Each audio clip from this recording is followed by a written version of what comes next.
You're listening to the Economics and Country Risk podcast from S&P Global Market Intelligence. In each episode, our experts will provide you with the where, how, and when to make decisions that transform your business. National interest objectives will influence reordering of relationships between countries and in multilateral forums, impacting global challenges, flows of trade, and investment. Countries will cooperate where objectives align, but areas of competition will likely increase. How faster-growing economies exercise their rising economic and geopolitical influence will be key. An important indicator underlying the direction of these risks in 2024 will be the outcome of dozens of scheduled elections. With so many polls globally, we're elevating these select elections because they touch on the economic fragility we see in the world and are most likely to impact business. India, the world's biggest democracy, where more than 900 million voters will decide whether to give Prime Minister Narendra Modi a third consecutive term. South Africa, where the African National Congress, which has been in power for 30 years, may lose the outright majority for the first time. The EU, which will hold the first parliamentary elections since 2019, which was before the pandemic and the war in Ukraine. The UK, where the opposition Labour Party could regain control of the government after almost 15 years of conservative leadership.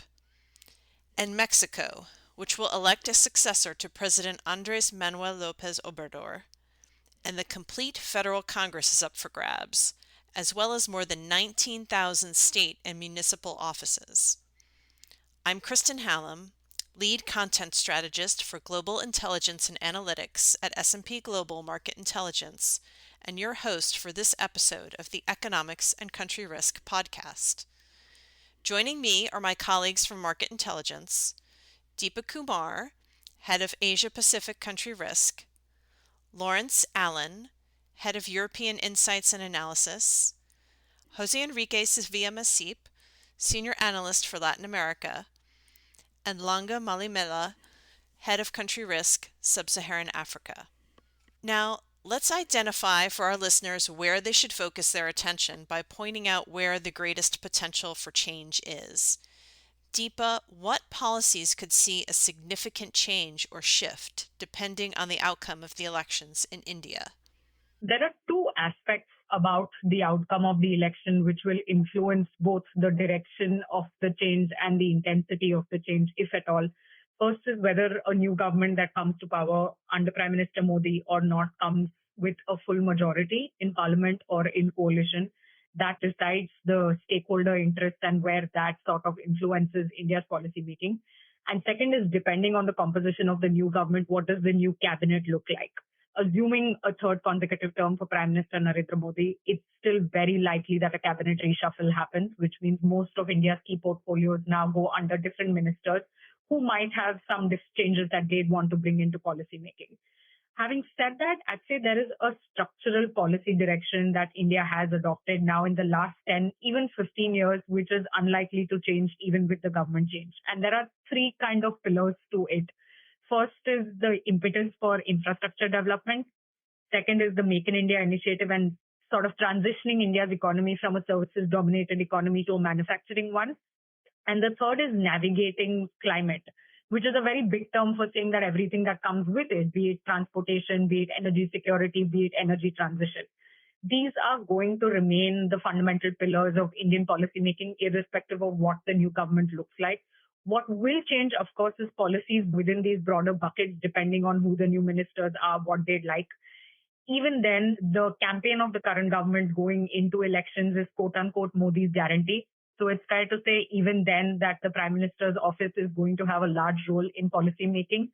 The two things that we're looking at is how does the government sort of either incentivize? So do they use carrots or do they use sticks when it comes to encouraging private investment? Because that's one of the things that the government really needs to do, which is transition from a government-led growth or a government-led development model to a private investor-led development model. So for instance, if I just take the production-linked incentive schemes, which is India's flagship industrial policy at this time. It has elements of both, where the government imposes import duties to kind of force investors in India to manufacture in India, but at the same time even offers incentives, which encourages private investors to manufacture in India.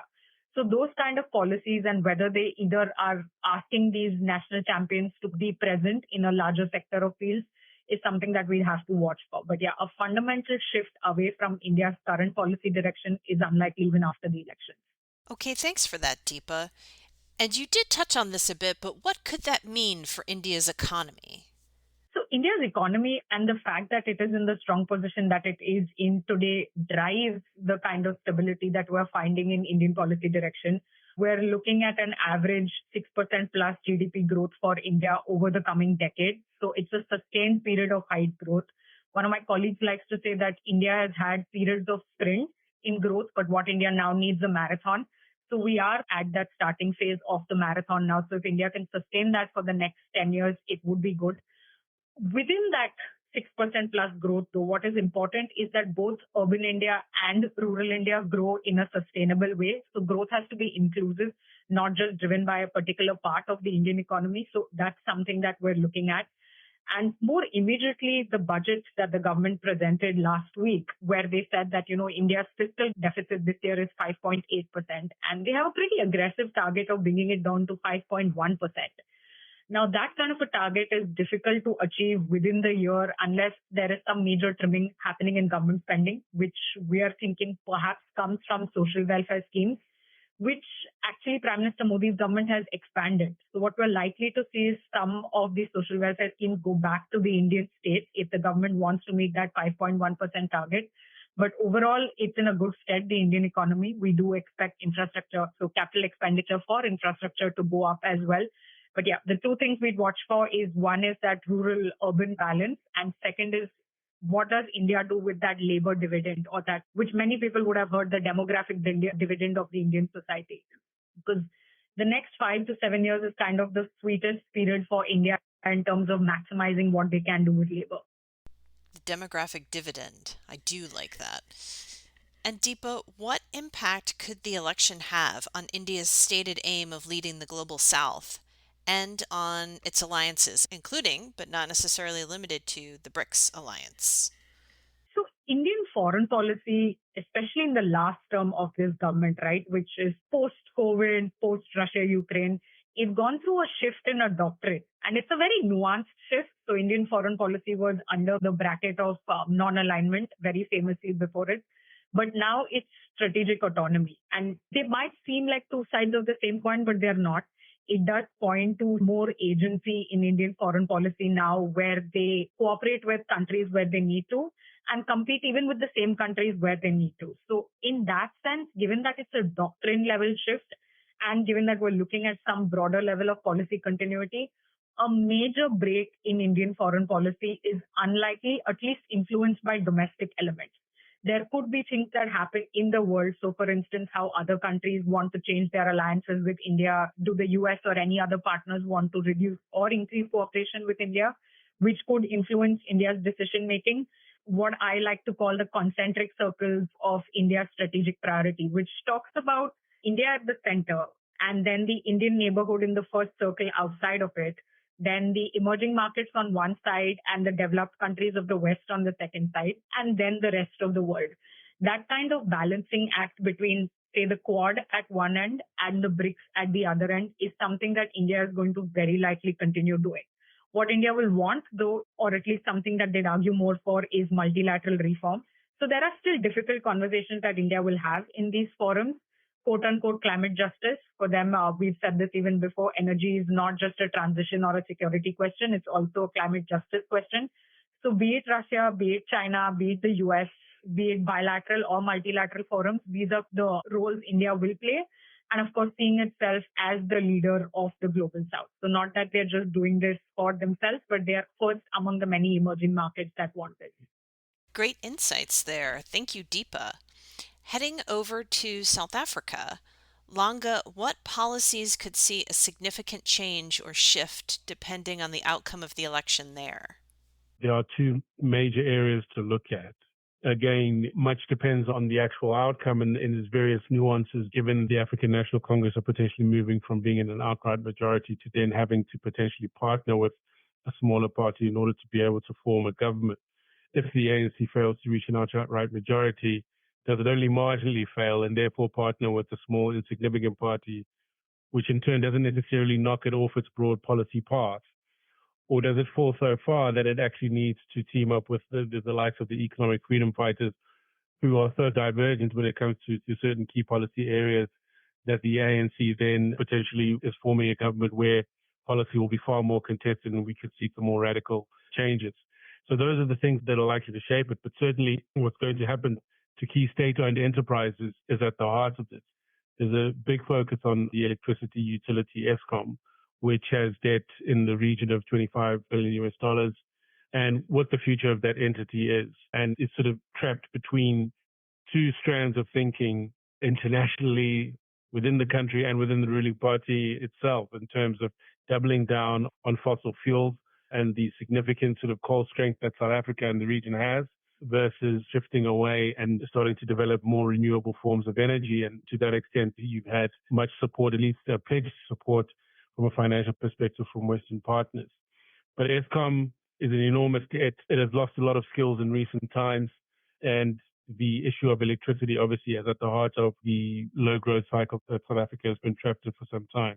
The other important state-owned enterprise in this regard, facing a lot of the sort of similar characteristics or challenges, is the port and rail operator Transnet, which in September 2023 posted a loss of something like 5 billion rand. The Durban port, which is the biggest in Sub-Saharan Africa and manages something like 3 million containers per year, and is such an important avenue for trade and earning foreign currency, has been really a shell of itself for some time. And it's not only a factor of getting an institution like that out of debt, trying to attract key skills back into it, but also over the long term, having plans to be able to deal with new challenges. So what happens to state-owned enterprises? Does a new executive after this election have the political cachet to open up space for private players to come in? Can that be privatized? And can we have new players, innovative ways, and create a competitive environment in terms of the transmission of energy, for example? Or, are you going to have the usual connected crony type of allocation of important responsibilities such as those? And again, the same goes for Transnet. Transnet has had a lot of turnover in terms of leadership in recent times. That's because of the proximity of the ANC government to these institutions and the need for the right people again to be getting contracts and so on. So at the heart of it, the electricity issue and the ports issue are really the basis of the economy. And if those can't be resolved, then the anemic growth that we've seen over such a long period is likely to continue.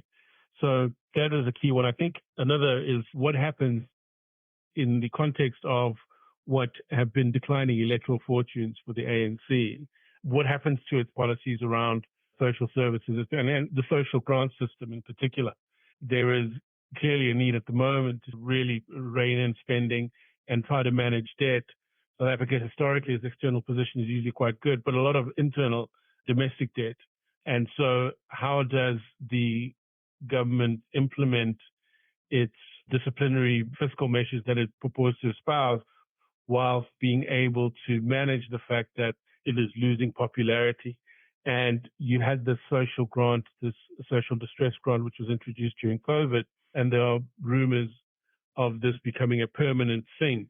Now, it's not a lot of money, but it is issued to something like 18 million South Africans every month. And that's an important foothold in terms of voter share for the ANC. We have a lot of people who believe that if the ANC is no longer in power, that this grant goes with it. And so that is an important one from a fiscal point of view. It's likely that whatever happens with its declining fortunes, if that is to continue to be a trend, that the social grant, distress grant, becomes a permanent feature. And that obviously makes fiscal discipline very, very difficult from an economic point of view. And Longa, what impact could this have on South Africa's alliances, including but not limited to the BRICS alliance? Over the past sort of year and a bit, we've seen the ANC-led government take quite strong, let's call it anti-Western stance on the two major geopolitical events that have occurred, which is the Russia-Ukraine war and the Israeli-Gaza matter. There's an article we've, in our office, been passing around by a certain scribe locally, which is titled, "South Africa has its heart in the East and its wallet in the West." I think it's an apt description of a dilemma that South Africa faces, which the ANC has almost profited from for a long time.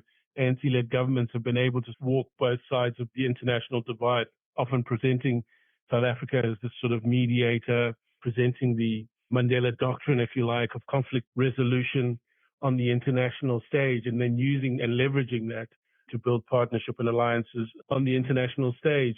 But again, with decline in electoral fortune, we've seen the ANC-led government start to lean more towards the East, especially in terms of foreign policy, and we're likely to see it grow in terms of its reliance on those important or more stronger, let's say, BRICS partners.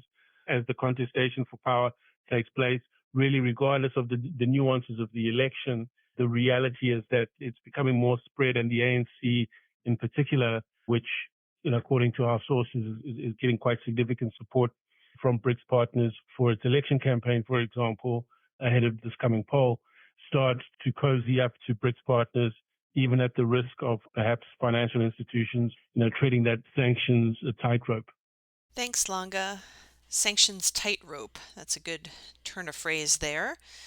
And now, hopping over to Europe, Lawrence, what policies could see a significant change or shift depending on the outcome of the EU parliamentary election? Well, there's a very wide range of policies, of course, that could see some level of change. We're thinking about this in three areas. First is thematically, if you like, support for Ukraine and the basket of connected policies and issues around that. Will there be continued high level of European Parliament appetite for further sanctions on Russia, for example? We think there will, but there may be some more blockages to that, depending on the composition of the Parliament after the June elections.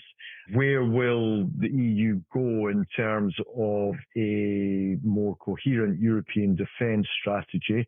An extremely pressing question. Europe has depended on NATO and specifically on US support for a long time, but clearly is in a position now where it probably needs to develop a far stronger capability of its own. So will there be a parliament which is minded to support that and the spending that might be involved in that? And then a whole bunch of other issues around energy security and transition. So that's the first kind of cluster. The second cluster is related to the question that you asked, Langa and Deepa, around wider kind of international position. And for the EU, that really means how will it position itself with regard to the US and mainland China? Now, of course, we have elections in the US at the end of the year, so until we see the outcome of those elections, one half of the EU kind of conundrum on the tightrope that it walks will remain unanswered. On mainland China, of course, there are different dynamics. Different member states have got different levels of engagement with China, have very important markets in China in some cases, or very important levels of inward investment from China in other cases.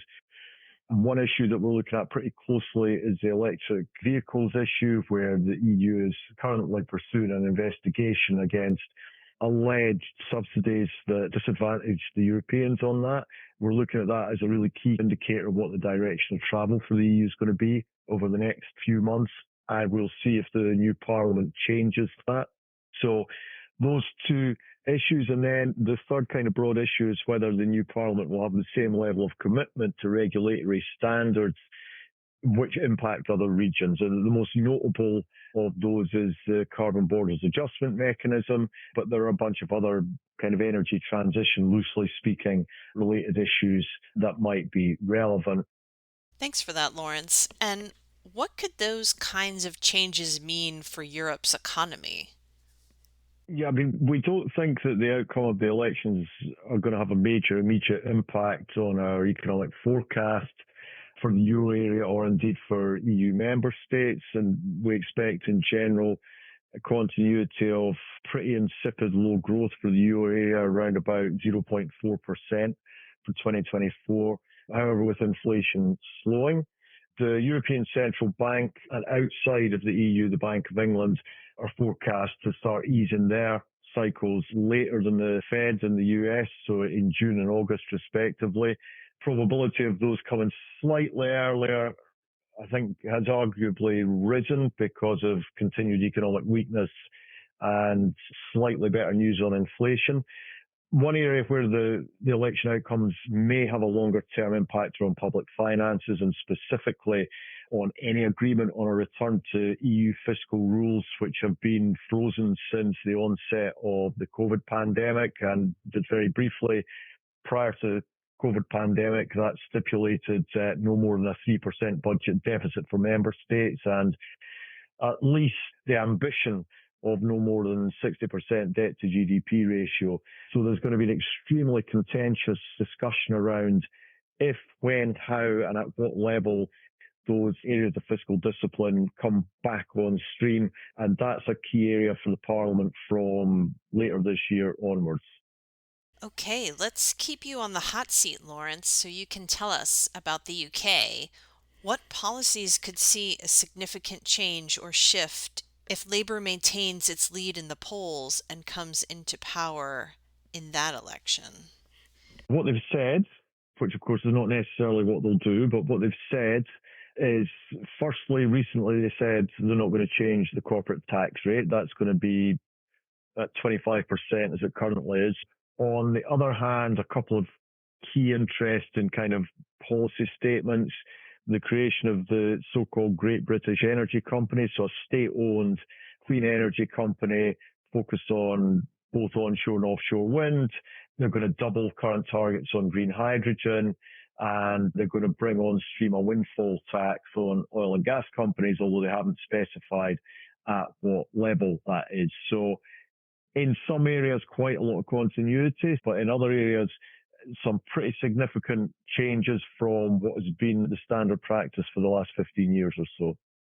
All right, thank you, Lawrence. And now over to Mexico. Jose Enrique, what policies could see a significant change or shift there depending on the outcome of the elections? Policy shifts will certainly depend on who is AMLO's successor. For example, if we consider an eventual Claudia Sheinbaum presidency, that is Morena retaining the federal government, on February 5th, AMLO announced a very ambitious constitutional reform package. Just 8 months ahead of his leaving office, he's announcing a very ambitious reform agenda, which includes, for example, a structural reform of the judiciary to submit all judges to popular vote, the dismantling of several autonomous and regulatory state organs, including the energy regulation mechanisms, the Transparency Institute, and the Telecommunications Regulatory Agency. The administrative transfer of the National Guard, currently the Jure Civilian Security Force, to the Ministry of Defense, and thus turning it into the Jure Military Force, which means these changes are unlikely to be approved for the remainder of AMLO's terms and are most likely to be the major issues in a potential Sheinbaum government agenda. Now, congressional elections were going to be a key battleground for this year. Well, here's why. If Sheinbaum wants to continue pushing these changes originally announced by AMLO, she will need to have constitutional majorities in both chambers of Congress. Currently, Morena doesn't have that majority. Mexican legislation requires a two-thirds majority to amend the Constitution. So basically, if we're going to see these changes through in the 1-2 year outlook, this will directly depend on the results of the congressional election, because opposition parties have explicitly stated that they are willing to consider some of the reforms in this package, AMLO sent, but not any of those that I just mentioned. Opposition is willing to compromise on animal rights, indigenous rights, even labor rights, but not on any of these structural state reforms. So a key policy shift would be this one under an eventual Sheinbaum government, but always dependent on the result of congressional elections. Now, thinking in the scenario in which the opposition Xochitl Gálvez candidate were to win the presidency, the main policy shifts will be focused on two domains. The first one, security. AMLO's security policy has been to avoid direct military confrontation with criminal groups, with drug cartels, as much as possible. I mean, violence in Mexico has remained at very high levels under AMLO, but security forces have avoided to directly confront cartels unless they fire upon. Galvez would most likely shift this focus into a more aggressive stance from the security forces against drug cartels. That would be one domain. The other domain would be in the energy sector. One of the major impacts in the business environment in Mexico under AMLO has been the restrictions to private investment in the energy and particularly the electricity sector. Galvez has shown her willingness to basically go back to the 2013 energy reform. Complete openness to the private sector in the hydrocarbons, electricity, and particularly a push for more renewable power generation. Those would be the main policy shifts depending on who's on the presidency and also, as I mentioned, depending on who ends up getting control of Congress. Thank you, Jose Enrique. Plenty to keep an eye on there. Now, what impact could the election outcome have on foreign policy or foreign relations? When talking about foreign policy from a Mexican standpoint, we have to be clear, Mexican foreign policy is wholly driven by its relations with the U.S. I mean, we've got 3,000 kilometers of shared land border, top trading partners, roughly 80% of Mexico's exports go to the U.S. In 2023, actually, Mexico accounted for the largest share of U.S. total imports, surpassing mainland China. We expect that trend to remain at least for the next 5 years. We've got a U.S. election coming, but let us not think of what might happen in the U.S. Let us remain focused on the Mexican perspective. And what I would say is that we expect that Mexico, regardless of all the strained relations at some point between President López Obrador and President Biden, in the end, Mexico, even under AMLO, has shown its willingness to geopolitically align with the U.S. Yes, AMLO has been critical of several U.S. policies. It has been critical of several U.S. state institutions, but still, Mexico has always favored in all the structural geopolitical issues the U.S. stance. In the end, AMLO has shown that for critical decisions, for geopolitical matters, Mexico stands on the U.S. side. We don't expect that to change either under a Sheinbaum or under a Galvez administration. Sheinbaum would most likely continue the foreign policy direction under AMLO. Galvez would probably be even more friendly to the U.S., but I mean, in broad terms, and thinking of strategic geopolitical competition, Mexico has its place very clear, and it's alongside the U.S. All right, we have delivered key takeaways on 5 upcoming elections in under 30 minutes. All that's left for me to do is to thank you, Deepa, Lawrence, Jose Enrique, and Langa, for sharing your insights with us. And thanks to you, our listeners, for tuning in. Please join us next week to learn more about the forces creating risks and opportunities for business in 2024. Thank you for listening to the Economics and Country Risk podcast. Connect with us on LinkedIn and Twitter, and don't forget to subscribe to the podcast so you never miss an episode.